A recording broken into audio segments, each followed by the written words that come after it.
Everyone, আশা করছি আপনারা সকলেই ভালো আছেন। তো আজকের এই ভিডিওতে শেয়ার করব আগামীকাল রাত্রে এবং সকালে কোন কোন খেলাগুলো দেখতে পারবেন বিশ্বকাপের। তো সর্বপ্রথম আমরা যে ম্যাচটি দেখতে পারবো সেটা হচ্ছে জার্মানি এবং আইভরি কোস্ট। ওকে, জার্মানি এবং আইভরি কোস্ট সেটা হচ্ছে রাত 2টার সময় আপনি বাংলাদেশ থেকে সরাসরি দেখতে পারবেন। এরপর যে ম্যাচটি আছে ইকুয়েডর এবং কুরাসাও, সেটা হচ্ছে ভোর অথবা সকাল 6টার সময় কিন্তু আপনারা খেলাটি দেখতে পারবেন। এরপরের যে ম্যাচটি তুনিসিয়া এবং জাপান, সেটা হচ্ছে সকাল 10টার সময়। ওকে, অর্থাৎ সকাল 10টার সময় আপনি সরাসরি এই ম্যাচটি দেখতে পারবেন।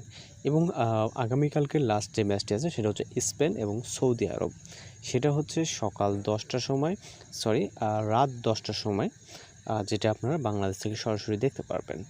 ওকে, টোটালি মূলত আগামীকালকে 4টি ম্যাচ আছে। 4টি ম্যাচ আপনারা বাংলাদেশ থেকে সময় টেলিভিশন, টি স্পোর্টস এবং আরও বিভিন্ন ওয়েতে আছে, যেমন আপনি ওটিটি প্ল্যাটফর্ম, বায়োস্কোপ, দেন ট্রফি, এগুলোর মাধ্যমে কিন্তু সরাসরি দেখতে পারবেন।